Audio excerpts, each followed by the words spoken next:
Sir, may I ask you a question? What's on your mind, Lieutenant? The Kobayashi Maru, sir. Are you asking me if we're playing out that scenario now? On the test, sir. Will you tell me what you did? I would really like to know. Lieutenant, you are looking at the only Starfleet cadet who ever beat the no-win scenario. How? I reprogrammed the simulation so it was possible to rescue the ship. What? He cheated. I changed the conditions of the test. Got a commendation for original thinking. I don't like to lose. Then you never faced that situation. Faced death. I don't believe in the no-win scenario.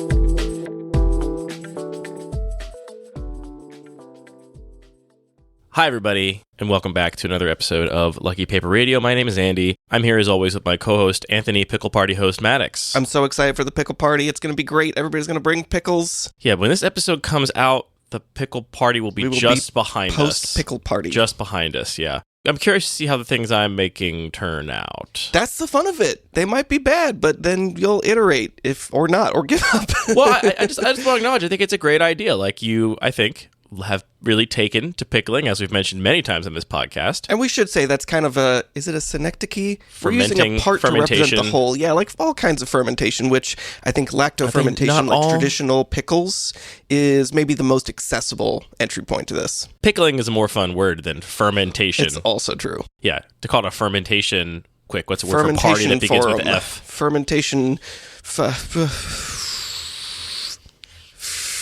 Yep, I don't know. I can't think of one. Okay, great.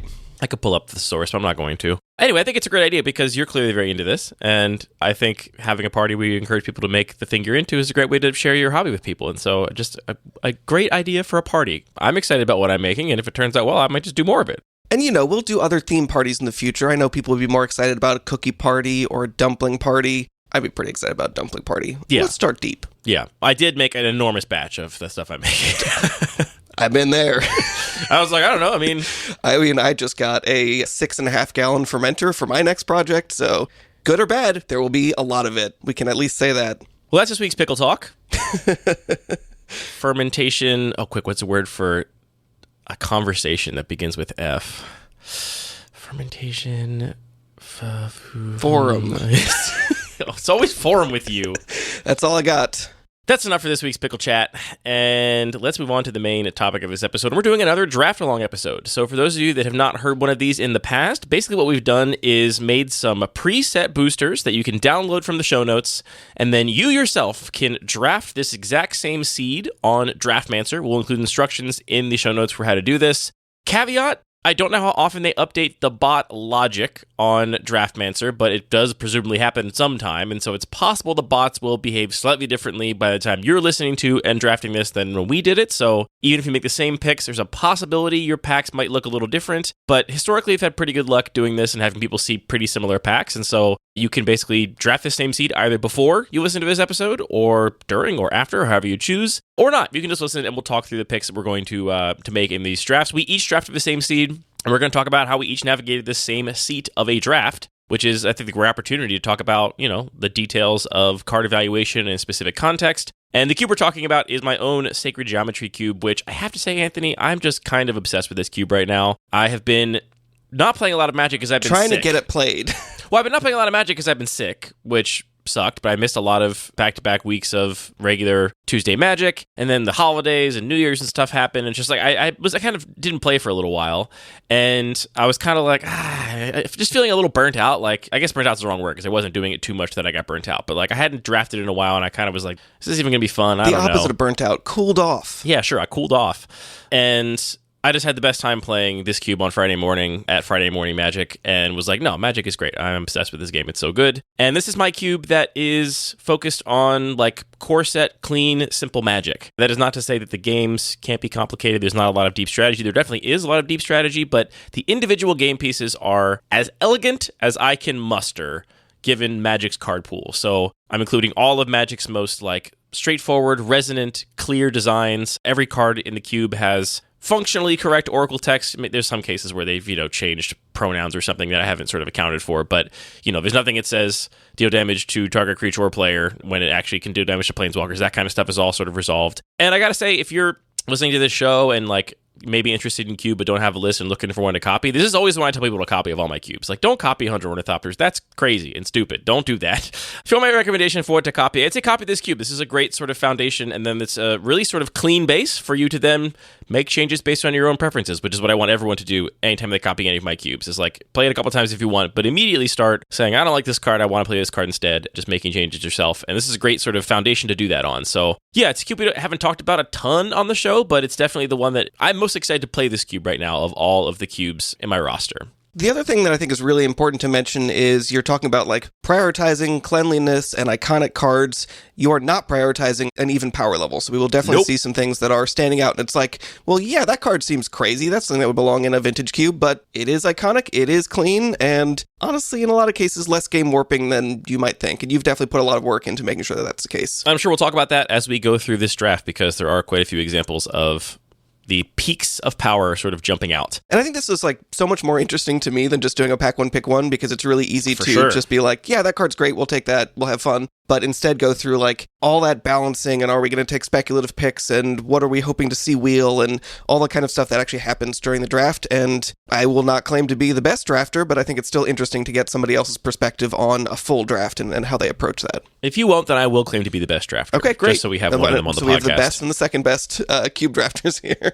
If you do not want to draft along, that's fine, but we are going to have a visual sort of spoiler of each of our drafts on the cards mentioned page. So normally for each episode, we have a page that lists chronologically every card we mentioned in order on the episode, and we're not going to do that this time because it's easier for us to actually we're going to mention all the cards that are in each of our respective drafts. So we'll have both of our drafts up on that page. You'll be able to sort of see our picks in the packs of the context that they're in. We're probably not going to read a ton of rules text because we're going to talk about a lot of cards here. And honestly, I think most of the cards we're going to talk about will be known to a lot of our listeners because this cube is all about iconic, clean, simple cards. So if you are having trouble following along and you want to see all the rules text, definitely check out the cards mentioned page for that. Well, Anthony, I think we can go to our pack one, pick one. And this is a great opportunity to talk about the lack of a flat power level, as you mentioned, and I have never been more confident that we both started on the exact same pick in one of these drafts, because this pack one, pick one contains what I always give as the answer for the most powerful card in the cube when asked, and that is Demonic Tutor. Yeah, obviously I took Demonic Tutor. This pack is honestly, I think, a pretty good pack, both in terms of being representative of what this cube is, and also just having a bunch of powerful cards. Just reading through the pack, I was pretty interested in Scourge of Neltoth, which is just this huge dragon you can cheat out. We got a Flame Slash, we have a bunch of good removal here, but it's pretty hard to argue anything close to Demonic Tutor. Although I do want to question that a little bit, because obviously Demonic Tutor is incredibly powerful, a defining card for the game and defining of formats. I feel like Demonic Tutor is much more powerful in a more powerful format, though, where you have fast combo stuff, you have specific cards that you need, and in something that's closer to a limited set, I think Demonic Tutor actually goes down in power level, because sure, just paying 2 extra mana for your best card is not going to be as big of a payoff. So do you think that it actually is less powerful here than, say, in the MTGO Vintage Cube? The texture is definitely different when you have A-B combos, or it's okay, I need this specific thing to then my deck is just about resolving Doomsday, and so here's my second copy of Doomsday. If that's your deck's whole strategy, then the texture of the card definitely changes. I still think it's far and away the best card in this cube, and it's not close. It's just in a more subtle way, right? Right. You Demonic Tutor for a basic land sometimes. That's exactly what I was going to say. That's why the card is good. The card is good not because it is just the second copy of my best card, but it is just the most flexibility of any Magic card. It's do I need an extra, or do I need a specific basic land? On turn 2, I can get that, or do I get my big threat? It's just gonna patch whatever hole in the hand I draw up. And I think that sometimes that feels bad to people if they're oh, I Demonic Tutor, get basic island. This didn't work. But it's people always no, say that. I'm always that's why the card is good. If you couldn't get basic island, the card would be much worse. Yeah, if it was just get target 6-drop, you'd be well, this card's unplayable. Yeah, I think it's really strong, and in the way that a cantrip is really strong, but it's just the best cantrip ever because really it draws good you cantrip. It draws you the exact card you need in every single circumstance. I mean, I also think it's a fun card to play with. Even if you want to make an argument that I imagine you could perhaps, if this cube were on Arena, and you had, 100,000 drafts of it, you could perhaps look at this and say, like, oh, actually, the red-white token deck is the best deck, and so Heroic Reinforcements is, like, the best payoff for that deck. That did stand out to me in this pack, too. Like, you could make some argument, but I think it's just fun to play with Demonic Tutor. Like, even if it wasn't the best card in this pack, I would probably still be interested in taking it because I love the sort of deck building puzzles it unlocks, and I don't think this is the kind of format where you're just going and getting the best card in your deck every single time, and I think that's actually more interesting. I don't care about having a second copy of Doomsday. I care about this card that just sort of greases the wheels of whatever else my deck is doing. I think pack 2 we might immediately diverge because this is a very different pack that, like, it feels a lot flatter in power level, pulling in lots of directions, and nothing that is either standing out as, like, specifically a black card that I want to take, and nothing that is that much of a power level disparity. Yeah, the black cards in the pack are just Deadweight and Watery Grave. After that, to me, the cards that stand out here on power level are Tatyova Benthic Druid and Arcbound Ravager. Maybe a Lotus Cobra, but I knew you were going to say Lotus Cobra, so I didn't of bother. Of course. Tatyova, I think, is fully singleton environment, so there's only 10 fetch lands. I do rate Lotus Cobra much lower in that context than a context of the Bun Magic Cube, where I'm breaking singleton for fetches. It's still good, but I also think that, like, the ramp deck here is much more sort of mid-rangey and fair than perhaps people are used to. Like, this is not the kind of cube where you're just like, well, I'll get to 6 mana and then play my bomb that no one can beat. That's not really how this cube works. And so, for me, I definitely rate card advantage in the form of Tatyova, or like some really synergistic explosive piece in the form of Arcbound Ravager higher than a decent ramp spell. Sure. I mean, did you think there's any argument for the, like, absolute stay open as long as possible picks in Solemn Simulacrum or Ash Barrens? I mean, there's always an argument for them. I wouldn't consider either of them here. Like, they're going to be in the bottom half of the sort of power level of your deck, whatever deck you end up in. Like, you're not going to end up so short on playables that you will be glad that you took a extremely open second pick. Sure, yeah. So what'd you end up taking? I took the Arcbound Ravager. All right. Did you? I did as well. Oh my god. Okay, I was really unsure.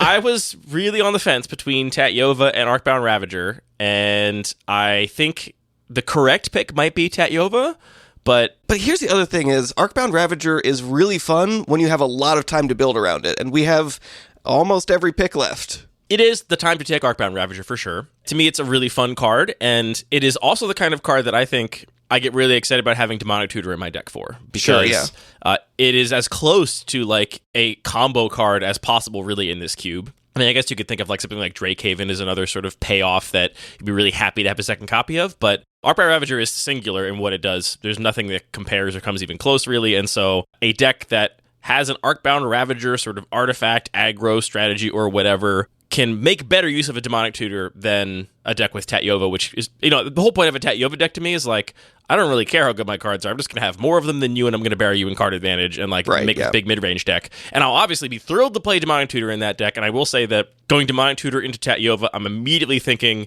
can I pick up Muldrotha?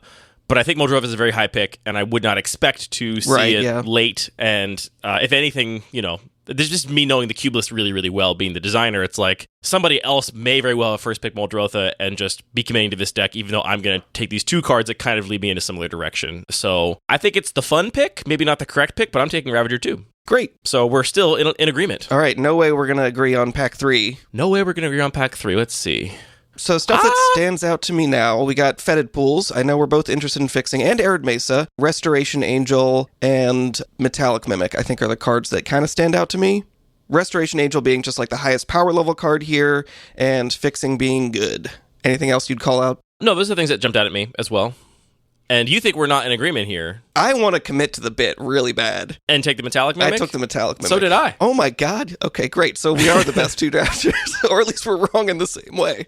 To me, this is like to take the Arcbound Ravager over Tatyova and then not take the Metallic Mimic right after. It's like, well, you're just already sort of being like mealy-mouthed and like half committal. Sure, yeah. Like, again, is the most open pick an Arid Mesa? Probably. Sure. If I'd taken Demonic Tutor into Tatyova, I'd probably take the Fetid Pools just because it's on color fixing for like a 3-color shard or wedge that I'm already sort of staking out. And Restoration Angel was a similarly open pick that actually kind of has nothing to do with Demonic Tutor or Arcbound Ravager at all. I mean, Metallic Mimic is one of the best 2-drops for the Artifact deck. You cannot name Artifact with Metallic Mimic, but there's a lot of them that are constructs, not, Ravager itself. But a lot of the sort of payoffs for that deck are constructs. Yeah, I think the whole point of taking a pick 2 Arcbound Ravager is to commit to the bit, and so I'm here along with you committing to the bit. All right, let's continue committing to the bit. I honestly thought you were going to go Tatyova So I'm glad. I mean, I agree that was like probably the number 2 pick there from that pack. This next pack is interesting to me, pack 4 here, because I think there's nothing great, but there are 3 cards that are like very solid bread and butter playables. And honestly, maybe a 4th card that is a little bit of a dark horse that I think you will have overlooked. Lonely Sandbar. No, not Lonely Sandbar. I mean, we have artifacts. We got Chromatic Star, Yes. and we have Virus Beetle, and Ancestral Blade. These are all things that are going to be relevant in an Arcbound Ravager deck. Those are the 3 that I was thinking about as the 3 sort of, bread and butter. These are B's or C's at best for your deck, but they do the job. There's another black card. There is Demon of Catastrophes, which is a 4-mana 6/6, but with high extra cost, so it's like really bad against removal or counter spells, which in some cubes, I think this card is great. In Andy Mangold cube, I think there's just going to be way too much removal for me to be excited about putting this card in my deck. I do want to share a funny anecdote, which is the last time we talked about this card. We were playing this cube. I said the same thing, and then somebody you crushed said the with same it. card, and then like literally a minute and a half later, somebody like right next to us was just absolutely stomping their opponent to death with the Demon of Catastrophes. It's great when it's great. I will say the counterpoint to that in an Andy Mangold cube is that I really love removal that is conditional and efficient. And there's not as many things in this cube that get rid of a 6 toughness flyer as there are that get rid of a 2 toughness ground creature. There's a lot of joust throughs and flame slashes and stuff like that. Flame slashes and disfigures and dead weights. There's a lot of things that just will not answer the Demon of Catastrophes, which is by design. Like, I want Demon of Catastrophes to be safer than your Edric Spymaster of Trest or whatever. Like, I don't want those to be sort of equally hard to remove. So I have tried to dial that in to make it playable, but I respect your opinion that it is not. Yeah, I mean, not that it's unplayable. Like, if we wheel that, I might be taking it and putting it in my deck, but it's also going to be one of those cards that I'm going to be, whether it starts main board or sideboard, is going to be likely to move between those zones. So what'd you end up taking here? I just wanted to keep committing to the bit and take Chromatic Star. I think Virus Beetle is close for me, but maybe Chromatic Star is a little bit more open, and obviously it also has the rider that if it goes to the graveyard for any reason, if we sacrifice it to the Arcbound Ravager, we still get to draw that card, so it's just a nice little glue card that I'm happy to have in my deck. I think, realistically, the pick is between Virus Beetle and Chromatic Star. The Ancestral Blade is a card that I'd be happy to play in the deck, but we're not yet in white. Not to presume that we'll both end up in white, but we're not yet in white. And to me, there's actually a distinction here of, like, I think the Virus Beetle is the better fair card. And if you hope to pick up a, like, Mirror Retriever, Scrap Trawler package, both of which are in this cube, then Chromatic Star can be a lot better and also can allow, if you can go really, really hard on the artifact deck, you can afford actually some kind of ambitious splashes, which is to say, like, off of only a couple of red sources and a Chromatic Star, you could potentially splash, a really good 1-pip red card, which just lends sort of a different type of texture of deck building than Virus Beetle, which is what I actually picked. I picked Virus Beetle here. My attitude was like, these are both open to me because I'm for sure playing Demonic Tutor. I'm not going to abandon this Demonic Tutor for any question. So, like, as far as I'm concerned, Virus Beetle is also colorless. To me, the argument to not taking Virus Beetle is that you might wheel it. It is not a particularly high pick. I think that is a very strong argument. You think you're less likely to wheel the Chromatic Star, but honestly, like, and it's not a very good pack, let's be real. Like, the best cards here are Demon of Catastrophes and Time Wipe. Neither cards that I think are particularly great for our deck, but the rest of these cards are pretty forgettable. What was your Dark Horse pick? A Demon of Catastrophes would be my Dark Horse pick. If you want to end up less of an artifact deck and more of a sacrifice deck, both of which want the Arcbound Ravager, like if you end up with like a Mayhem Devil and, a couple other sort of black-red payoffs, you could definitely have an Arcbound Ravager to Demon of Catastrophes deck. That's quite good, but it's not what I was thinking. I was thinking, let's just go for this artifact deck, which I should say in this cube, similar to your own regular cube, like I aim to support things in kind of a like medium way, right? Like I would say if this cube is drafted 8 times, maybe 3 times there's an artifact deck at the table, right? It depends on the orders in which the cards are opened, and a lot of times these sort of replacement level cards, like this deck is supposed to be made up of Virus Beetles and Ancestral Blades. Yeah, the Ancestral Blade is just going to go in the aggressive white deck, but also sometimes supports this. Exactly. It's like this kind of invisible thing where there's only a few sort of high-level payoffs for the deck in the form of like Arcbound Ravager and Steel Overseer and like Lodestone Golem. There's like a handful of cards that are like, here's like the really big payoffs. And then there's a bunch of just cards that are interchangeable filler that happen to have an artifact type line such that if you really want to sort of commit to it, you can somehow pull this deck out of the ether. But it's not a thing that comes together every time. And so it is not over-supported in the sense that like, seeing a Virus Beetle in the pack, you're like, of course this is still in the pack. It's not that good, but I'm going to recontextualize it in my deck by having enough things that say artifacts on them to make this card a little better. Both these picks are totally justified. I just wanted to clarify that to me, they are a little bit different directions in terms of what you're imagining the final deck to be. If you are just planning to be like the artifact aggro deck, I like Virus Beetle better. It's another body. It's another thing to carry in equipment. It's card neutral or card advantage. Like it's a little bit of a 2 for 1. Yeah, it's also card advantage that makes more sacrifice fodder, which if you wield the Demon of Catastrophes, that's exactly the kind of card you want with it. Yeah. So anyway, I think they're both very justified picks, but don't go exactly in the same deck, which is kind of interesting. And I'm so glad that we're still in the same path here. On to pick 5. Speaking of splashable red card, this is, I think, a big potential fork in the road, because there's 2 cards here that are like, or actually 3 cards, to be honest, that are like near the top of like cards that will make me commit to a different sort of strategy and like take my deck a different direction. The 3 are Mayhem Devil, which is in this pack, and we already have Arcbound Ravager. We have Virus Beetle. Well, I have Virus Beetle. You have Chromatic Star, which also works with... Perfect. They both work with Arcbound Ravager. Yours even a little better. And we're sort of planning on being a sort of low-to-the-ground sacrificey deck. And Mayhem Devil is one of the best gold cards in the cube. It's a huge sort of signpost. There's Triskelion, which is incredible with Arcbound Ravager and is the closest to like a combo finish where like you can just build up a big board, attack, take all your counters from all of your artifacts, dump them on your Arcbound Ravager, then dump them on your Triskelion and just shoot your opponent with them. That is true. I might be underrating Triskelion a little bit. I can see maybe we went a different direction 6 here. mana. And I will say the third card here, which jumps out at me a little bit, which would require committing to 2 other colors. I think Baird is also excellent in this deck. We already have Arcbound Ravager and Metallic Mimic, which are both cards that are going to proc Baird every single time. That's the kind of card where like you could have 2 red cards and 3 white cards in your whole deck and the rest of your deck be colorless, and Baird is one of the reasons to do that. But realistically, I think it's between Mayhem Devil and Triskelion for me, and it sounds like you went Mayhem Devil and I went Triskelion. Interesting. Yeah, I did take the Mayhem Devil. I would also call out Electrostatic Infantry just as a card that I think is very strong here, and I'm like, ooh, I'm trying to like figure out what's open at the table. Red, white, blue feels pretty open, which doesn't make me feel great about being in black, but yeah, I mean, I think that the floor on Mayhem Devil is so high, the ceiling is incredible. It's hard for me not to take that. And here our decks are going to diverge then. I think we'll probably follow you, and I'll try and maybe update people a little bit for how my deck is going, and then we can pick up my draft afterwards. Assuming we're going to diverge a little more strongly here, and the packs might start looking different, obviously, because you will have taken some cards that have affected bot picks. Yeah, I think these are both very justified. I like the Triskelion, and this is, again, maybe my sort of deeper knowledge of the cube, just because I know all the little things I have seeded in here. Arcbound Ravager Triskelion is definitely a thing I want to happen, and one of the sort of key cards for that deck is Graceful Restoration, which can buy back them both for 5 mana, because they both have 0 power in the graveyard. And there is definitely Or Triskelion has 1 power, but still works.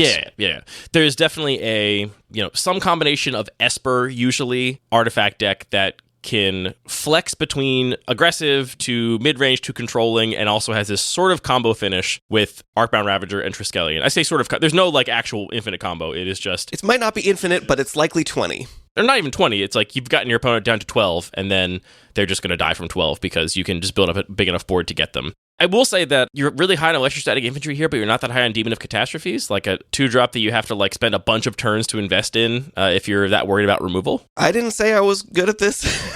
You actually did say you were the second best drafter in the whole world. In this room. I don't know. I feel like that card always just really performs well. I'm so much happier trading 2 mana for a removal spell rather than 4 mana plus an extra creature. And the trample is just always so relevant. Like, you stack some equipment on this, it just gets huge. I don't know. I think that card's good. That's true. I like them both, to be clear, so I'm not saying you're wrong. All right, well, I take Triskelion, you take Mayhem Devil. So we're still kind of both in this artifact sacrifice space, but diverging reasonably. Yeah, I think we're probably going to diverge on colors from this point a little bit. I mean, I think we're both playing black, but I'll tell you right now, I have no red cards in my draft at all, and so I did not end up going that direction. We still might take the same thing in this next pack, because this next pack does not have anything, obviously, for this deck. Yeah, this pack is difficult for 2 reasons. One, I think nothing really stands out for what we're playing. It also stands out for really undermining my theory, the last pick, of what colors are open, and there's just a bunch of green and black cards in this pack. What are you looking at for your deck? I'm thinking maybe I just take a speculative Elegant Parlor or Hallowed Fountain. I mean, I could take this Liliana Standard Bearer or a Big Demon. I'm really not sure. I'm not sure anything I'm taking here is going to make it into my deck. So I ended up just taking Nath of the Guilt Leaf. This is a 5-mana creature that forces a discard and makes a token every turn. I'm not really sure what I'm doing with it, but like the ceiling on this card is very high. If I do end up feeling like green is the direction that makes the most sense to go in, then yeah, maybe I abandon the Mayhem Devil and slide into green. And there's like overlap with discard and some of the artifact synergies. I guess this only discards for your opponent, so I don't know. I'm not really sure what I'm doing here, but that just seems like the highest power level card. Interesting. There's nothing that's a slam dunk for my deck here. I took the Liliana Standard Bearer, which... That seems reasonable. I will read the rules text on this one. It's 2 and a black for a 3/1 Zombie Knight with Flash. When it enters the battlefield, draw X cards where X is the number of creatures that died under your control this turn. If I were you, with the Mayhem Devil, I would be deciding between Standard Bearer and Elegant Parlor. I think Elegant Parlor is obviously only half on color, but if you do, again, end up in this deck that's like mostly colorless, then you can afford to splash some other things. And also, I'm not completely unhappy to play a half-color Surveil Land here. Like, I probably won't do it with no other upside, but you already have Chromatic Star. That's an interesting point, yeah. You already have Chromatic Star. I could see taking the Elegant Parlor and being like, if the best white card in the world comes along, I have the option of potentially playing it if I want to. But I think maybe you're underrating Standard Bearer a little bit for your deck specifically. It is excellent with Arcbound Ravager. You get to sometimes draw 4 or 5 cards or whatever. That's actually a really good point, yeah. And with you having the Mayhem Devil, you are maybe hoping to also end up with something like a Goblin Bombardment or a Siege Gang Commander or something, in which case, yeah, this just becomes a huge card draw engine at very low cost, because a 3-mana 3/1 Flash is also just fine. Like, you can just play that and then destroy an attacker or something, block something and trade in for combat. Sure, yeah. I took it thinking, this probably won't make my deck, but if I were you, I probably would have taken it and thought, yeah, this will probably make my deck. I don't know. I mean, I think it's reasonable. We have space in a draft to take a couple speculative picks, and sure. I do think like the just raw power level, even just being a 5-mana 4/4 is not nothing in this environment, plus just like repeatable card disadvantage? Card advantage? How do you call it card advantage? It's definitely card advantage. The part of the reason I was surprised by the Nath pick is something you and I have said before, which I think we agree on, is like, I'm always more excited to take speculative fixing than speculative gold cards. True, yeah. And so between the Elegant Parlor and the Nath, it's like, okay, do I take the Nath and then hope to kind of for free get like a green splash or turn my red into a splash and end up in sort of a Jund deck? Or do I take the Elegant Parlor and then now have more options instead of like more requirements for my deck, Like, yeah, no, that's definitely true. And I think that thinking about it now with a little more time, definitely taking that Standard Bearer or a land feels like a much better way to go. At this point, I was feeling like I don't know where my draft is going. Like, my intention was to kind of like hard force this artifact thing, and now here's a pack with no artifacts. Where are we going here? Let's find out. Let's see how much that one pack really threw you, because pick 7, I'm sure we're in different places, because you have a couple really strong cards for your deck in this pack in Disciple of Bolas and Flames of the Firebrand. God, I was just not in the same place. Oh, no. Okay, well, what are you looking at here? Well, we got Aether Spellbomb. Obviously, that's great. And we also have Sharoom the Hegemon. Did you take Nath into Sharoom? Of course I did. What the hell This is wrong reasonable. with you? Okay, so we started out pretty focused on the first 4 picks, and then we see, okay, here is like the big multicolor artifact spell. I know I'm not playing both Nath and Sharoom, but I'm just going to slam Sharoom and see where we go. Are you expecting to play Sharoom and Mayhem Devil? No. I'm going to play one of these 3 cards. I don't know which one. This is so interesting, because I think the Triskelion Mayhem Devil pick was hard, but Do you think this pick is easy? But I think if I had made the Mayhem Devil pick, I would have felt way better about these last 2 packs than you seem to have felt about it. Like, once I have the Mayhem Devil, I'm like, all right, I'm playing this card. Like, I already have one of the best sack outlets in the cube. It's free. It costs no mana. It's repeatable. And Mayhem Devil is just, as a baseline, really strong. So at that point, I'm kind of like, all right, I'm black-red. Like, I've got Demonic Tutor, I've got Mayhem Devil. I am just black-red. And I would need something really strong to pull me out of that. And definitely Nath is not that. And for sure, Sharoom is not that. But it's a cool Sphinx. Look, I love Sharoom, and Sharoom's a great example of, like, the perfect card for this cube, right? It's a 6-mana 5/5 flyer, which is not a great rate by modern standards. By modern standards, this would be like a 7/7 with Ward 2 or something. And it also comes into play, it just returns any artifact from your graveyard to play, which, in this environment, you're not cheating into play some huge thing, right? Like, the best thing you can get back genuinely is a Triskelion, maybe, which you can't do because you didn't draft it. It could wheel. It could wheel. I guess maybe, probably not. But yeah, I think like Flames of the Firebrand, which is just Arc Lightning with correct rules text, is... That is what that is, huh? That's a pretty good card. Yeah, I think it's just one of the best burn spells in the cube. Okay, let me say at this point in the draft that I'm pretty happy where my deck ended up. I'm feeling weird here for a couple more picks, but we're going to end up in a cool place. I will say what I'm maybe noticing as the cube designer is I play Flames of the Firebrand because it has correct rules text. Arc Lightning, there is not a printing of Arc Lightning with correct rules text, and I think if this card were Arc Lightning, you might have taken it. Yes, probably. Also, this is mostly a cube full of iconic cards, and in the previous pack, Liliana Standard Bearer, probably one of the least sort of known or iconic cards in the list, and it seems like maybe you kind of just overlooked it because... There's definitely some bias, and I've played with that card. I think I played it in Limited even. Like, it does stuff. Yeah, it's a good card. I should know. Anyway, this is not at all, this is, I think, a great opportunity to, take this lesson as a cube designer. This is 0% a, get good, Anthony, read the packs better, you should simply read these cards, and just recognizing as a cube designer that, there's a lot of push and pull in terms of, considerations for cards you include, and this Flames of the Firebrand inclusion is, I was excited to discover that, because I was like, great, I wanted to run Arc Lightning, but I was upset there was not a rules text correct printing of Arc Lightning. But maybe that's actually, given the broader context of Magic, the less clean inclusion. And I should say here before anybody calls me out in the comments, players. I think a lot of players. But to say here too, before anybody calls me out in the comments, I don't even have any Planeswalkers in this cube. So I was going to ask that too. So the damage sort of redirection rules text thing, it's nice for consistency. It's nice that every burn spell that can target anything says any target and doesn't specify, it doesn't create any weird opportunities for a new player to be like, why is this one worded this way and this one worded this way? What's the difference? But yeah, maybe I'm not giving the sort of iconic status of something like Arc Lightning enough sway. Now we're back in it? Question mark? I guess. I mean, we both took Sharoom here. And wait, you took Sharoom as well? Yeah, for sure. Okay, great.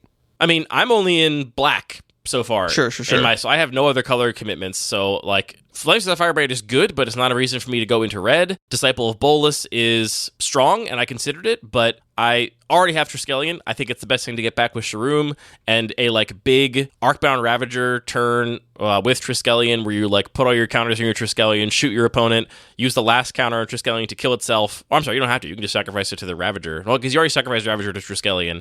Anyway, you do all of that, and then you get back Triskelion with Sharoom, and you can just finish the game out. That's what I'm looking to do here. And so I took Sharoom as the perfect splashable card, too. You need so few blue and white sources in your deck when you have 1 6-drop you're trying to splash into. Right, yeah. So I guess maybe our decks have come back together. We're coming back together. And we are on our last fresh pack of pack 1.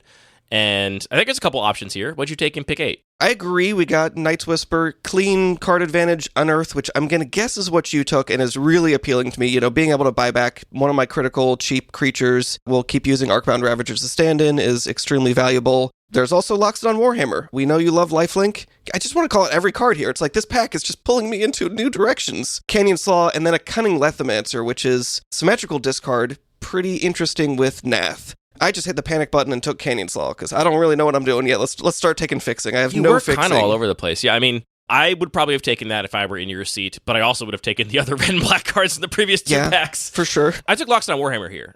Really? Okay. I love Unearth. I think it is the wrong pick in this spot because I think Loxodon Warhammer is crazy strong. Yeah. That's a great example of a card that, I wanted just clean iconic equipment that had very little complexity to it. And so I'm on things like Bone Splitter. I'm on Volshock Morningstar. This is a Volshock Morningstar and Demonic Tutor Cube, which is a pretty big delta in power level there, but I think they're both playable. And Warhammer is probably a little better than I would want, especially for a thing that gives lifelink, a keyword ability, which I'm notoriously a little bit not the biggest fan of. But something I've had to sort of recognize in this cube is that I am trying to sort of include Magic's most iconic themes, and life gain is just an iconic thing to white. It has been since Alpha. It comes up in tons of Magic sets, especially core sets over time, and I do have life gain matters payoffs here. I try to limit the repeatable life gain to something that's manageable, and honestly, Loxodon Warhammer is probably my biggest exception in that regard. This is exactly the kind of card I don't love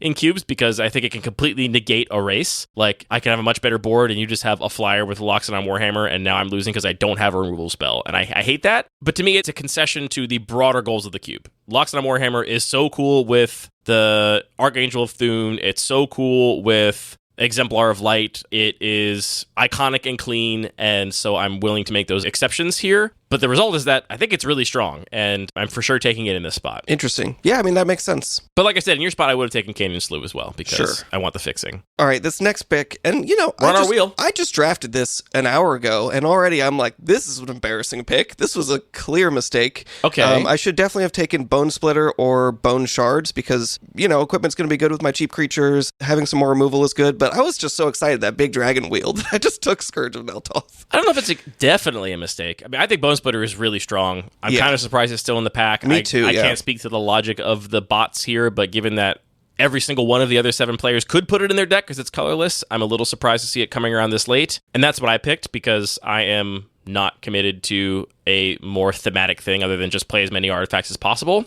I don't think the Scourge pick is unjustifiable or undefensible. It is a huge bomb. Big dragon. It's a huge bomb. I will say that it's like, it sacrifices stuff. So it's like definitely part of the package that also plays Mayhem Devil. I think at this point, like, it's a bummer to see both it and Bone Shards in the same pack. You love to Bone Shards discard your Scourge of Neltoth because you really want to discard out your Scourge of Neltoth. Right, is the unspoken thing. It's 7 mana, so you don't want to cast it fairly. And so what I'd be looking for in your spot now is like, all right, now not only am I a sacrifice deck, but I also need enough discard outlets to like make this Scourge playable if I'm going to commit to it. And there's plenty in the cube, so you could get some. So I'm on Bone Splitter, you're on Scourge. On to pick 10. Okay, and here's, what do they call it? The Prestige? Okay. Here's where my deck takes a new shape. Okay, so we got Phyrexian... Your deck takes a new shape here?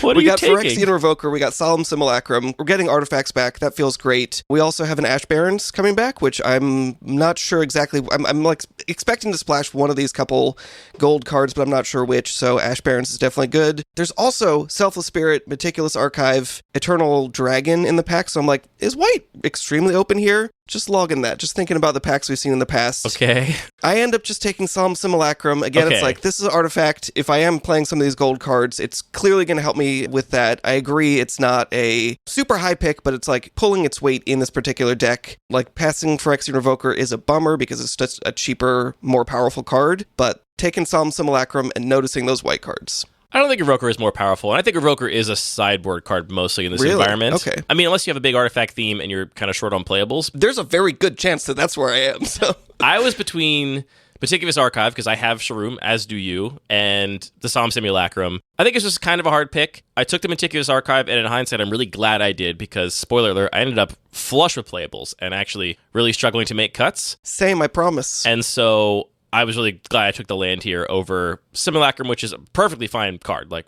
plenty good. It's just a good mid-range card or whatever. Fixes mana, all that kind of stuff. But I would definitely have gotten to the end and been like, I wish I had taken that Meticulous Archive had I not taken it. So that's what I took. And I am a little more focused in that my only colored spells in my entire deck are Demonic Tutor, Shroom the Hegemon, and now I have my first fixing land in the form of Meticulous Archive. So definitely sort of staking out a Esper deck of some description. Okay, now I guess really here's the Prestige for me, because there's nothing in this pack that's really appealing. Every pack is the Prestige. But there's Restoration Angel, and I'm like, what is going on? Like, Restoration Angel should not be wheeling. I agree. I'm just taking it. Again, this is like a speculative pick. We're just going to put it over there, see what happens. You're taking it as well, so our decks are kind of weaving back and forth. And then there's 3 white cards in this next pack. We got Ancestral Blade, Cast Out, Resolute Reinforcements. I'm again looking at like where I ended up and thinking that Ancestral Blade is what I should have picked. That's what I picked. But because I had just taken that Scourge, I did take the Resolute Reinforcements. And like there's other stuff that, it's great with the Restoration Angel as well,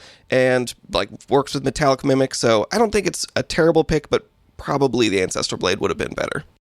I took the Blade. I think it's kind of a toss-up. I'm definitely, it sounds like, committing harder to the artifact thing than you are. A little bit, yeah. Real quick on the Restoration Angel, like, obviously, really strong card. Kind of shocked to see that one so late. And we both have, I'm sorry, you don't have Virus Beetle. I have Virus Beetle, and I have Shroom and Triskelion, all of which are great to reset with Restoration Angel. This is not the kind of cube where there's like a huge abundance of enter the battlefield abilities, so you're not going to have a deck that's like just full of, stuff that draws cards or whatever for your Restoration Angel. I'm very happy with that pickup, and I'm like, it's hard to imagine I'm not playing this no matter what else I end up drafting, because I already have a fixing land for it. I'm already kind of maybe somewhat committed to white with Shroom, and it's so good with so many things I already have. But I take the Blade here, again, sort of really committing to the artifact thing. Here's a funny pack because, we're talking about some cards that really stand out. Baird Wheels. At this point, I'm feeling a little bit too scared of Baird, but I'm going to take, and actually the Triskelion is still in this pack. That's crazy. You know what else is still in my pack? What's that? Mayhem Devil. Mayhem Devil. That is interesting. I mean, it is a gold card. What are these bots doing? So yeah, we both wheeled the card that we each took out of the other pack. I didn't take the Triskelion. You didn't take the Triskelion on the wheel? I maybe just am like really undervaluing that card, but you know what it's really good. Similar to, and also just as good as. It doesn't really look like Hangerback Walker. It's Arc Lightning. It's Arc Lightning.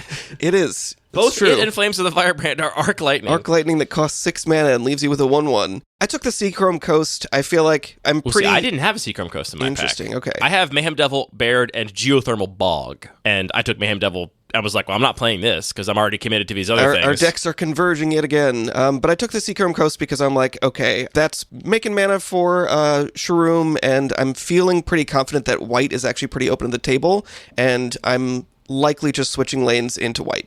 This is going to be a really interesting experiment because pick 14, you want to know what wheeled for me? Liliana Standard Bearer. Nath. I took Liliana Standard Bearer. I took Liliana Standard Bearer. Great. I wheeled the Nath, which I now also took because the other option... I took the Liliana Standard Bearer, Wait, so we're great. You wheeled Liliana. So we're going to end up with like almost identical pools coming out of pack 1, having taken them in a different order. Did you also get a last pick Monk of the open hand? I sure did. Okay. So am I correct that the only cards that are different in our pools is you have a Seachrome Coast? Yes. I have a Loxodon Warhammer. Yes. I have a Virus Beetle. You have a Chromatic Star. And I have a Nath, and I guess that's I also got Nath. Oh, you did get the Nath. I have the Scourge. You have Scourge, that's right. So we're really only like a few cards off, but I think, honestly, because we got them in a different order, it's going to dramatically shift our perceptions of what our deck is. Whereas if we like each took a look at our pool after pack 1 with like a clean slate and like forgot about the order we drafted the cards in, we might have ended up somewhere different. That's very likely. Maybe it's possible that I would have looked at this and been like, you know what? I've got Liliana Standard Bearer and Mayhem Devil, and I'm actually going to kind of like go off of this Shroom plan. Like maybe those two cards are just better alongside Demonic Tutor. Like I am not at all committed to those other colors except for Restoration Angel. So it's like Restoration Angel Shroom versus Mayhem Devil versus Mayhem Devil. I mean, for me, the other big factor is just when I saw those cards. Like the fact that Restoration Angel came so late and those last couple packs were just full of white cards.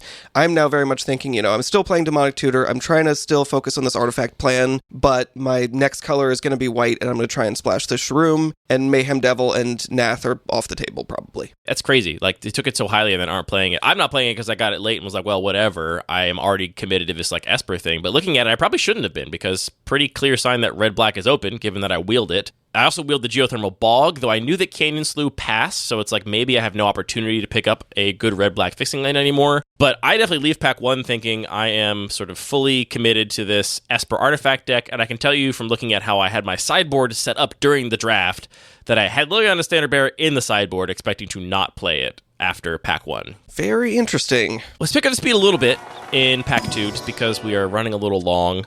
I think there's a lot of good options in this pack and going a couple different directions, but I'm committed to this artifact thing, so I just take Mirror Retriever out of pack 2. Perfect. I mean, the other things I'm thinking about are Deep Cavern Bat, Inspiring Overseer. This is what we can do. We got to speed up by not saying all these things. I know. There are other good cards in the pack, but we are both taking Mirror Retriever. Commit to the bit. And you can look at the cards mentioned page and see if you completely disagree. I think pick 2 is also a very similar situation. Plenty of defensible cards here, but Patchwork Automaton is like a big payoff for the artifact deck. I also take that. Me too. This was like one of the other payoffs that I was really hoping to see. Very excited to pick that up. Probably going somewhere different, I'm guessing, on pack 2, pick 3. There's a lot of actually really strong cards here. Archfiend of Ifnir, Deep Analysis, fixing lands in the form of Concealed Courtyard, Sunlit Marsh, and Raucous Theater if you end up wanting to play that. Mayhem Devil, which it sounds like you don't. There's also a Dread Return, Indecent Blood, Headless Rider, Signal Pest, Dismiss. These are all strong cards. What'd you take? I'm really tempted by the Archfiend, but I'm taking fixing at this point. I feel like I found my lane. I'm playing black-white, probably splashing blue, and that's an important pick for me. I think that's a smart pick. I took a Signal Pest and was thinking, I'm not really in any colors. Like, I have a Restoration Angel, a Shroom, and a Demonic Tutor, and Virus Beetle. The rest of my cards are fully colorless, and so I was like, if I can draft enough colorless things, I can play whichever of these color cards I want and just play very few of them. I also did have the thought in the back of my head that Concealed Courtyard and Sunlit Marsh in the same pack, pretty likely to wheel the Sunlit Marsh, because you need 2 other black-white drafters. Yeah, that's a really good point. And so I was like, I think I'll get that Sunlit Marsh on the wheel, and then I'll have some fixing for my deck as well, was my thinking here. Whereas Signal Pest and Aggro deck could just pick that up very easily. Did you not think at all about Archfiend of Ifnir at this point? I did, but I don't know. I feel like the fixing is important to me, and I want to sort of make sure that I'm not just picking up only big threats, because I've got some threats. All right. Well, then pack 2, pick 4, another really strong pack. Yeah. What'd you take here? I took Grafted War Gear. I was also like, white artifacts, I want Sundial so much. I want Portable Hull so much. I never pass Razormane Masticore. I was surprised to hear you passing it here, but I guess you have Scourge and I've got some big Shroom. stuff already. Yeah, I think that Grafted War Gear is just a diversification pick, and I'm really hoping that I wheel some of those white artifacts because, again, I'm kind of banking on white being pretty open at the table. I also took the Grafted War Gear and also had the same thought of like, I bet either Portable Hull or Sundial will come back. Maybe a Grasp of Darkness, but Black is looking a little more difficult for my deck to cast. But yeah, Grafted War Gear also insane. These are the sort of cards that make me glad to have taken Virus Beetle, which is just another random body to carry a Grafted War Gear, to carry a Loxodon Warhammer. And in your deck, Grafted War Gear is low-key a sacrifice outlet. I guess you're not playing Mayhem. We're in the same spot. You're expecting you to not play the Mayhem Devil at this point? No, I guess it does count as a sacrifice. It for sure is. I'm not expecting to play the Mayhem Devil at this point. In a different world where we had, prioritized that, there is Goblin Bombardment in this pack. Like, I think, honestly, in this seat, with the sort of benefit of hindsight, perhaps the best deck is a black-red artifact deck that cares about Mayhem Devil and Goblin Bombardment and all these other sacrifice things. But we're both on Grafted War Gear here, and the colorless cards just keep stacking up. Really, we're getting kind of everything you could ever hope to get for this deck. Yeah, the Patchwork Automaton really solidifies that for me. Pack 2, pick 5, and it's worth acknowledging, it's possible these packs could look a little different. We did take a few different picks here, so we will have influenced the bots a little differently. If we had been playing that black-red deck, we would have Violent Eruption, which would be insane. What are you taking out of this pack? I was between Pacifism and Flicker Wisp. There's nothing that screams for the artifact deck here. I have some stuff that works with Flicker Wisp, but I am light on removal, so I'm just taking the lower pip interactive spell. Is there an Ulcerate in this pack for you? There's not an Ulcerate. That would have been great. Okay, so I had an Ulcerate in my pack, and that's what I took because I also wanted removal, and black is probably the color I'm most committed to because I have 2 drops in black, whereas my next colored spell starts at 4 mana and then 6 mana. And so I took the Ulcerate, and it sounds like you would have taken the same thing were it available to you. Yeah, and similar card, obviously. What'd you get in pack 2, pick 6? Well, this is where I feel like I just get the incredible payoff for switching into white. Prestige? This is, I would say this is prestige number 4. This is Hero of Blade Hold. Yeah. This card's just great. I'm slamming it. I don't love that Recommission and Shadowy Backstreet are also both in this pack, cards that I would really, really want for this deck, but this is just such a huge power outlier. I'm taking Hero. I have all the same cards in my pack. I took Shadowy Backstreet. My logic was I don't want to be committed to a double pip white card. I currently only have Restoration Angel and Shroom, and I have so many colorless cards that I'm really trying to commit to this sort of artifact aggro plan, and no disagreement that Hero of Bladehold is one of the best cards in white in the entire cube, but I also kind of felt like a sort of synergistic game plan of carrying more of our artifacts and being able to cast my spells was maybe a better place to be, ? I'm not convinced that's correct. I just want to acknowledge that, again, if we had just been in black-red, there's a Siege Gang Commander here, which is a crazy late Siege Gang Commander. So, again, maybe that was the best deck at our seat that we are both now seeing in retrospect. But that's not how drafting works. I mean, we did see that Baird wheel. Like, we could have just been in, this awesome red-white aggressive deck as well, like red-white go-wide tokens and the heroic reinforcements wheeled. Did that wheel in pick 1? Yeah. A lot of good decks at our seat. Wow, what a cool cube. All right, I got Hero. You got some fixing. Pack 2, pick 7. What'd you take? We continue to see. Now, oh my god, this pack. We got another big power outlier in Mycaeus. We got Filigree Familiar, which is disagree that Mycaeus is a big power outlier, but what we should take for the synergy. We also have the Graceful Restoration you mentioned earlier. You also have Monoskellion. And Monoskellion. And Mentor of the Meek. An incredible pack, no doubt. I was heartbroken to see this pack because Carrion Feeder, every single card. I did not have Carrion Feeder. Slight differences in our picks causing. I had Newscraft Mob. Did you maybe not have that? No. Okay, so I am really excited about 4 cards in this pack, and they are Mycaeus, Graceful Restoration, Mentor of the Meek, and Monoskellion. Monoskellion, obviously, like a cut rate Triskellion. It's not as good, but it can do a similar thing to what you can do with Arcbound Ravager. Mentor of the Meek, awesome with basically my entire deck. Like, the only cards that do not proc it right now are Triskelion, Shroom, and Restoration Angel. The rest of my creature suite all is going to proc Mentor of the Meek, and repeatable card advantage is huge. And, honestly, Restoration Angel, it kind of works with if you can blink something else. Yeah, kind of.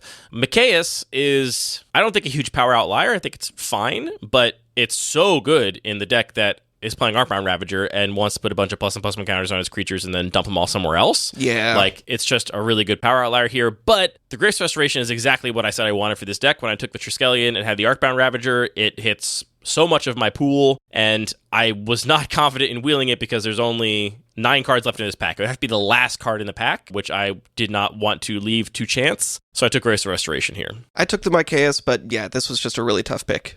I definitely have sort of the full, not the full, but I have most of the package for that sort of combo finish I was describing now, where I like sack my whole board and then, you know, put all my counters on Triskelion and then sack the Triskelion and then get them all back with Grace of Restoration. Like, that is kind of what I'm aiming for as my like most common win condition, with this sort of side plan of being able to just be aggressive. This kind of highlights why I was less excited about the Hero of Bladehold, because it doesn't really fit in either of those strategies. Like, Hero of Bladehold is like a great mid-range card, like a great sort of, you know, even control finisher. Like, it's a 4-drop, so you still need time to set it up. You ideally want ways to protect it or have put enough pressure on your opponent they will be out of removal by the time you cast it. Yeah, that's what I love to do, is play my Arcbound Ravager. My opponent like figures out how to deal with it, and then I'm like, well, here's Hero of Bladehold. Can you answer this? It's not really on plan, but that's funny. I feel like Arcbound Ravager is not a card you can even deal with. You're kind of just at the mercy of it. It's a good point. It's like, are you going to get to do the thing or not? My removal is kind of not going to work against it most of the time anyway.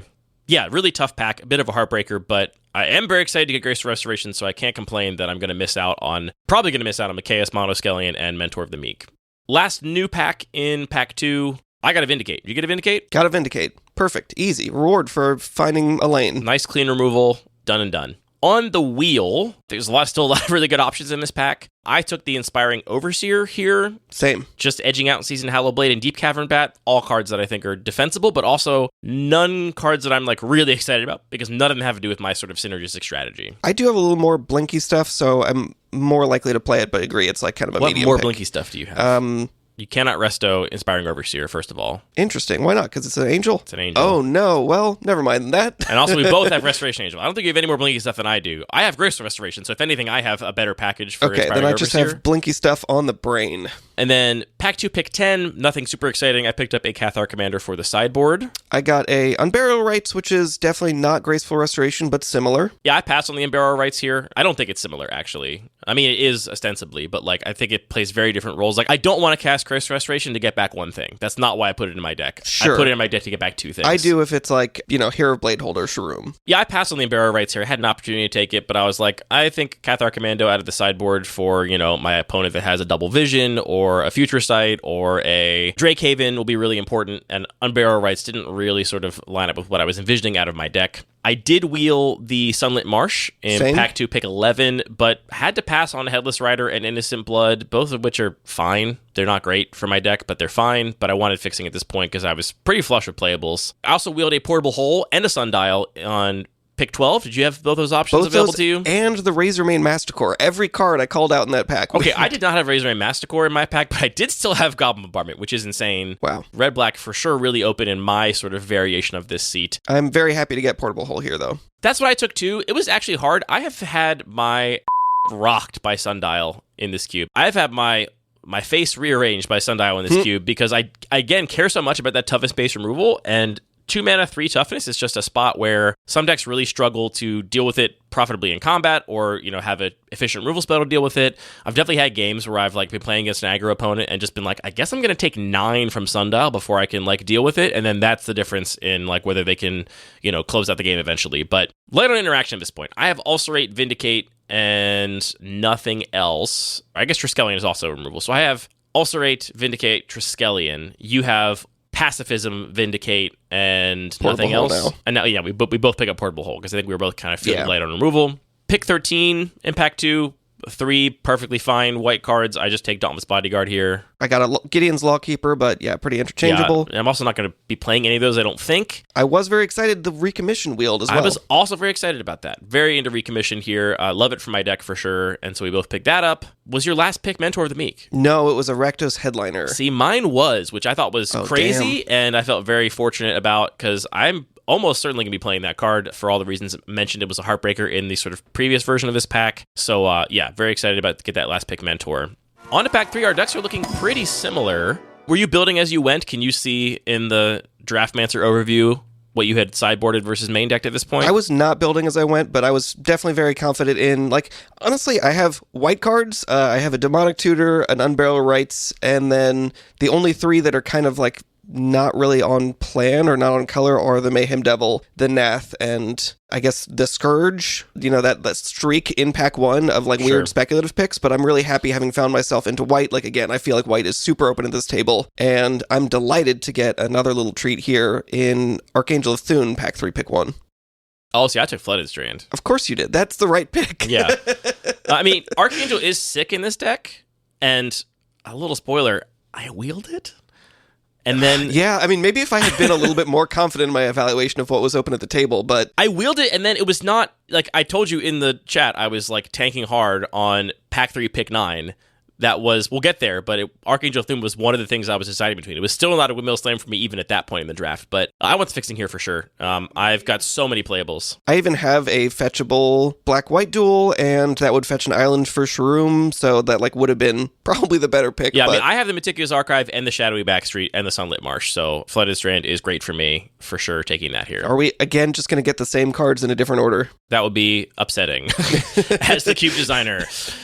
Pick 2, I get another fetch land in Windswept Heath. I had to look at my fetchables and realize that Windswept Heath was actually better for me than Scalding Tarn because I didn't have a blue-black fetchable. That was pretty easy pick for me as well. I mean, I like Icy Manipulator. I'm not a Mystical Teachings deck, but I'm Esper, and Mystical Teachings is cool, but easy Windswept Heath for me in pack 3, pick 2. Interesting. I also took fixing. I took the said fetchable black-blue dual land. Wait, so you also had Windswept Heath as available to you, but you took Contaminated Aquifer? I might have made him... there's one fetchable. The fully enter the battlefield tapped blue-black land? Okay, dubious. Look. I just feel like you're going to wheel that. Very possible. A dubious pick, perhaps, on fixing.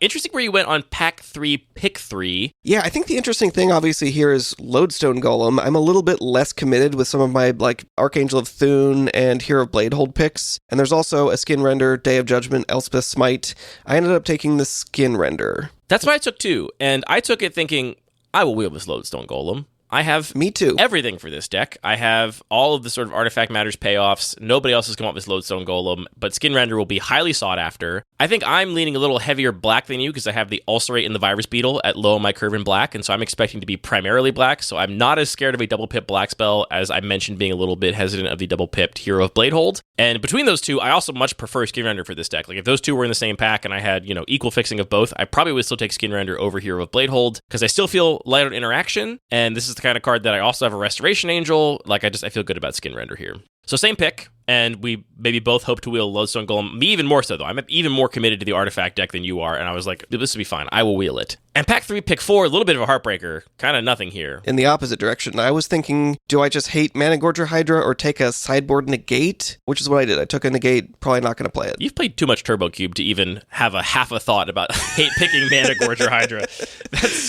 That's a shocking thing. I took Sphinx's Revelation and was like, maybe there's a game where I'll side this in. I thought about that. It's really off strategy, but like it's on color. It's a strong card. Maybe there's a game where I just like really think it comes down to card advantage, but really there's just not a lot for any deck here. The other card I considered was Negate, but I'm not in a holding up mana deck. I will have some blue mana sources, but I'm not going to be holding up mana on any turn, basically, is my plan. Pack 3, pick 5, also a bit of a heartbreaker for me. Nothing for the artifact deck at all. Maybe we've kind of been through all of the payoffs at this point. There's very few left. I was reasonably happy to pick up Core Skyfisher, but also expected to probably not main deck it if the rest of the pack goes well. Interesting. I did the same, but I was also like really questioning if I should be taking Oust instead. But Core Skyfisher works with a number of things that I have, so don't hate it. Hindsight, I probably should have just taken Oust. I think maybe I didn't think about it hard enough. I do have Ancestral Blade, which you do not, correct? Which is a little cool with Core Skyfisher. I also have Virus Beetle, which works with Core Skyfisher. So maybe a couple more things that like make that appealing to me. But maybe I should have thought a little hard about this and taken the Oust because it would have been nice to have had the option to even just side into more removal for certain matchups, even if I didn't want to main deck it. Because I did not end up main decking the Skyfisher, but the Oust would have been more likely to come in out of the sideboard probably. And then, out of nowhere, after a couple kind of dry packs, this pack is just flush with everything we want. I don't know what the hell I did in this pack. You will never guess what I picked because I can't believe what I picked. I don't understand. Did I misclick? Full Shock Morningstar. Worse. Oh no. Elite Vanguard. This pack contains Perilous Mirror, Steel Overseer, Glass Casket, Great Sword of Tyr, which I think are 4 above rate cards for this deck. I am fully committed to I think I'm wheeling Steel Overseer at this point, which risky. Maybe is foolish, but I know I consciously didn't take that because I was like, I expect to wheel that because, again, I have all the artifact creatures. Glass Casket is removal. That is on theme. It's an artifact. Greatsword of Tyr is just a power outlier that is also an artifact that kind of is on theme in that it puts counters on stuff, if you care about Arcbound Ravager things or Triskelion things. I don't know why I looking at this game log, I took Iron Apprentice. Sure. That's not defensible. A little guy. That's not defensible. I mean, it's definitely a card that you want for your deck. I do want it in my deck. It's a 1-drop. I feel like the curve is a little heavy on 2s, but I think the pick for me in hindsight is probably Greatsword or Perilous Mirror, but I took Iron Apprentice. Again, I'm not going to try and defend this pick. Yeah, I don't know about that. So I was between Steel Overseer and Glass Casket. Steel Overseer, I think between that, Arcbound Ravager, and Patchwork Automaton are the big payoffs that I'm seeing for this deck. I don't want to risk wheeling it, and after wheeling the Portable Hole, I'm pretty confident I'm going to get either Glass Casket or Greatsword of Tyr back from this pack. I did risk wheeling it, and we'll see how that turns out in a little bit. Stay tuned. Yeah, I should have taken Perilous Mirror or Greatsword here. Iron Apprentice, a very suspect pick. I think I just made this pick very quickly and was like, +1/+1 counters and a 1-drop for my curve that needs a 1-drop. Yeah. Not thinking that. Honestly, Disfigure would have been a better pick than Iron Apprentice. I don't know what the heck was going on in my brain there. Pack 3, pick 7. I also think I did a stupid thing here. Great. In hindsight. I front-loaded my stupid things. You're following up in the back. Yeah, I think maybe I sped up as the draft was going. Do you have access to Luminarch Aspirant in this pack? I do, and I just took that because there's nothing that really screams artifacts. The only other... There's a Joust Through and a Stitcher's Supplier, which I don't know if that Scourge Surely you did have retrofitted Transmogrant in this pack. No. Oh, okay, well... That's what I took, and I don't think I should have. I think I should have taken Luminarch Aspirant. Yeah, card's just good. Retrofitted Transmogrant may be less known to people. Is it a 1-drop? It's a 1-mana. You were looking for 1-drops. Artifact creature, 1/1. That also, it costs a black mana, and it has pay 3 and a black to return it from your graveyard to the battlefield tapped with 2+1/+1 counters on it. It is on theme. On theme, filling out the curve. But I was clearly completely artifact pilled and curve pilled at this point, because I think Luminarch Aspirant is the clear pick. So that's just a punt. I got my dumb stuff came later on in the draft. It's okay. Did we both get utterly blessed pack 3, pick 8, though? With last pick, we could have gotten new cards, a Scrap Trawler. Correct. Delightful. I'm glad we both got that, and yeah, that's obviously a huge pickup for this deck. Crazy with Arcbound Ravager. You have the Chromatic Star, which is really good with. I've got other things that are also great. I have more artifacts, I think, than you, but you have the Chromatic Star, which is really good. Now it's time to break your heart a little bit, Anthony. Pack 3, pick 9. I wield the Archangel of Thune. Well, that's fine. I got the Godless Shrine that is probably, it's not the premium fixing that I could have gotten from this pack, but it's still very good for my deck. I was tanking on this pick because I also had the Godless Shrine in the pack, and I was like, Godless Shrine versus Archangel. As I had laid my deck out at this point, I had 24 cards in my main deck that were non-lands. And so I basically already had my whole deck with some sideboard options, which is every reason in the world to take the Godless Shrine. And that's what I should have taken. But instead I was like, you know what's cool? Archangel of Thune is cool. And I took it. I fully agree. And then put it in the sideboard. I think I put it in the sideboard. Check the show notes where we have our final decks posted. I think I ended up sideboarding it because it is a 5-drop, and I should have just taken the Godless Shrine. Pack 3, pick 10. You got an Icy Manipulator as well? Sure did. Are you thinking this is a main deck card or a sideboard card at this point? I think it's a sideboard card in this environment. That's what it is for me as well in this deck. I think there are some decks where I'm happy to main deck it, like a control deck or whatever. I'm pretty happy to play it. It's a permanent that doesn't get wiped away by a board wipe, but I'm not a control deck. I'm like an aggro deck, and so I'm taking Icy Manipulator, and I will side it in against, I don't even know what, something. It'll come out of the sideboard Demon of Catastrophes. Potentially. Pack 3, pick 11. Here I think I was feeling like I had to make up for my taking Archangel of Thune over Godless Shrine sins, and I had access to Elspeth Smite still, but I took Baron Moore instead. I have too many playables. I took that Archangel of Thune when I should have taken Godless Shrine. Yeah. Whereas I could have had an Elspeth Smite and a Godless Shrine, which would have been a much better 1-2 combo than Baron Moore, Archangel of Thune. But hey, you know what? This is very vulnerable for us to share our drafts with you publicly, so be nice in the comments. Sure is. I was between the Elspeth Smite and Wall of Omens, and I was like, hey, look, both of them deal with a 3-power attacker the same way, and Wall of Omens interacts with Restoration Angel and Core Skyfisher, so I took that. Yeah, Wall of Omens in the pack for me, but I'm definitely planning on being more aggressive than you. I took those 1-drops, so I did not even consider Wall of Omens seriously. Pack 3, pick 12, nothing. I took Savannah Lions. Pack 3, pick 13, I took a Quarter Paladin, not playing that. Pack 3, pick 14. I wield the Greatsword of Tyr. I wield Steel Overseer. You did it! So, now notably, we've already passed the pack where we should have wheeled Lodestone Golem. We did not wheel Lodestone Golem. Interesting, yeah. I mean, I could look back at actually what the bots did. There's full game logs here. I could see which bot took it and look at the pack it took it in and decide how wrong I think that is. But very happy to wheel the Steel Overseer, but I could have had something other than Iron Apprentice. Though Iron Apprentice, Steel Overseer is definitely a combo. We love that. That's a combo. It's a great curve. Iron Apprentice and Steel Overseer I feel really good about. So I feel really good about wheeling that. Not so good about not wheeling the Lodestone Golem. Are you ready to hear my Pack 3 Pick 15, the very last card of the entire draft? Was it not Joust Through? It was Luminarch Aspirant, which is completely unhinged and should never happen. Okay, great. So yeah, So I ended up getting the card I should have taken over... What did you think when you opened that? You were like, Transmogrant. This was in the pack? I was like, great. I was drafting a little quick, I guess, in Pack 3 here, but I did end up getting it, and it did end up making my main deck, so I cannot really complain about that.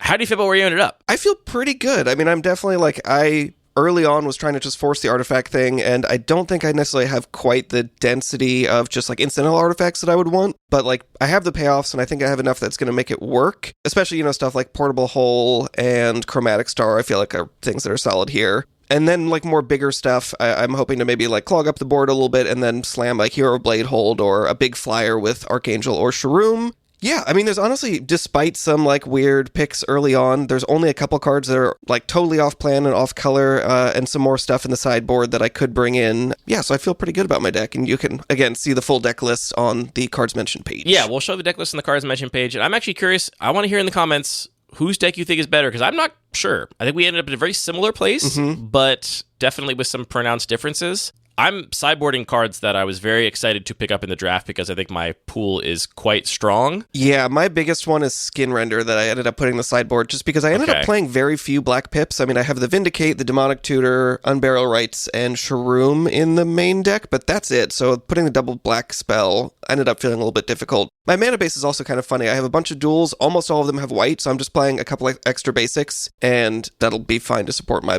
basically mono white deck. Yeah, the cards I'm sideboarding that I took highly or was pretty excited about in the draft, I'm not playing Recommission, I'm not playing the Retrofitted Transmogger, but I am playing the the Luminarch Aspirant that I got on the wheel out of the same pack. I'm not playing... that's a sign of restraint, of being able to I was in deck building, maybe. Your mistakes. I'm not playing Archangel of Thune, where I would obviously for sure have the Godless Shrine in my deck, though I think my mana base is fine. I'm not worried about it because I have so few colored pips anywhere. And I'm not playing Living Out a Standard Bearer or Inspiring Overseer. Those were all sort of like cards that are great. I'd be happy to play them, but just didn't have room in my deck, which I think is quite strong. Definitely a difficult deck build. I think my mana base is fine. I don't have very many pips of any color, so it doesn't actually, like, I'm not sweating the fact that I only have 6 fixing lands or 6 non-basic lands, one of which is just a Cycling Baronmoor. I think my deck ended up in an okay place. Yeah, it is just really interesting that we made a lot of sort of speculative, diversive picks, but then both ended up finding our way to like a Esper artifact deck. And I think that's encouraging that we were both like reading some of the same signals of the table. Yeah. We're going a little long, so I think maybe check out the deck lists yourself and see what you think. And again, I'm really curious to hear what people think which deck is better. I'm just really curious because I don't actually know as the Cube designer which one I think is better. Yeah, and I'm especially curious actually if you did draft before you actually listened to us, drafted the same seed, if you ended up in finding that same lane as well. I do have a confession to make here at the end, Anthony. You cutting Archangel of Thune? No, it's worse than that. This was the second draft I did? Oh no, that is bad. Seed? That is bad. So because in the first draft, I took Tatyova and drafted a completely different deck and really didn't like it. So what you're saying is, wow, that's so embarrassing. I'm being honest. I'm glad you're again being honest. And look, honestly, if you had first picked Tatyova, I would have just taken that deck and just pretended that was my draft too. Like, I just had 2 options for how the episode went. That's next level. You should have shown us the opposite deck. I do think that the Tatyova deck is significantly worse. Well, I'm glad that I found my way to the correct deck without cheating. That's what I'm gonna take away. I do think it's significantly worse. It seems like white was very open at the table regardless, and my pretty hard commit to why can't I think of the Sultai deck, by pick 3 was just ill-advised and did not sort of pan out. Red was also very open at the table. Like, I got a late Siege Gang Commander in my Tatyova deck and was kind of scraping for playables there, whereas compared to the sort of artifact-focused deck, which, with the benefit of 2 drafts, 3 drafts including yours, I think it's pretty safe to say that the bots are low on that deck, and you could probably come in most drafts and maybe kind of force it and do a pretty good job with that deck. But I definitely just did not like my first deck. I was just like, I'm going to do it again and go the other direction with Pack 2, which I partially did because I knew it would potentially make for a more interesting episode, because I actually think it was more interesting. Because now we get the prestige. Well, but he was cheating the whole time. There's definitely an interesting reveal at the end, my confession. But more than that, I think the episode was way more interesting given that we were making similar picks based on, like, it was so much more interesting to talk about the slight differences in card evaluation than to be like, well, I'm doing something different. So I took, Edric Spymaster of Trest, and you took, whatever. Let's say that's the reason I did it. I did it to make better radio, not because I really didn't like my first deck and just wanted to do it again. Okay, but now this is inspiring me to, like, think about drafting. Think about how cheating can actually help you in life. No.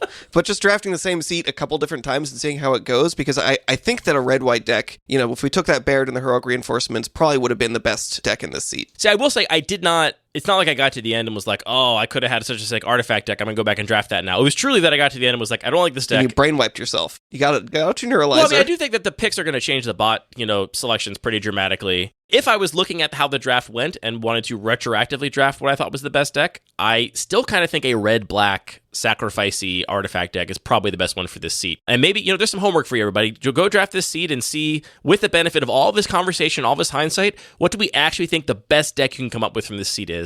I kind of think it's a red-black Mayhem Devil, Goblin Bombardment, Flames of the Firebrand, Siege Gang Commander artifact deck. But who knows? Perhaps you, the listener. On that bombshell, vulnerable confession that I cheated so dramatically, that's the end of this episode of Lucky Paper Radio. I still have that lingering cough. I still can't get rid of it completely. It's been like 6 weeks. I'm tired of it. I hope the pickles cure you. That's what I'm going with. Heal me, pickles. Heal me, pickles. You can support the show on Patreon if you want. If you find us on Reddit and YouTube and Discord and all the places, and Blue Sky if you want to comment on the episode and participate in discussion about it. All the music for this show is produced by DJ James Nasty, and the show is edited by Matthew. All the magic cards are produced by Wizards of the Coast, and if we get any of the rules text for those magic cards wrong, that doesn't make any sense. We were looking at them all right in front of us during this draft, so you must be wrong, not us. Anthony, thank you for the gift of friendship and for the gift of Cube. Thank you for being honest about your redraft. You could have just started with a new seed. You were already doing your draft. I didn't want to be like, hey, go draft a new seed because I didn't like my deck. This is perfect. I've just slid into an unexpected direction and getting incredibly rewarded. I mean, I do think Pack 2, the Fork in the Woods, was Tatyova and Arcbound Ravager. Yeah. I think there's no question that was the directions you could have gone from that pack. And I mean, to be clear, if you're listening and you went a third direction, that's probably also valid. But to me, with my card evaluation and how I look at the game, those are the 2 directions I felt pulled in. It was such a profound difference too. They are so different decks. It wasn't, there's no world where you really are putting them in the same deck. At least it's really hard to imagine. So I also just kind of wanted to see all right, what happens if I took a different road in the woods? And turns out this road way better. Definitely take this road. I will give you the deck list for not all the picks, who cares about that? We didn't talk about it, so it's not worth showing. But I'll give you the deck list for my Sultai deck, and you can all look at it and be like, yep, this is worse.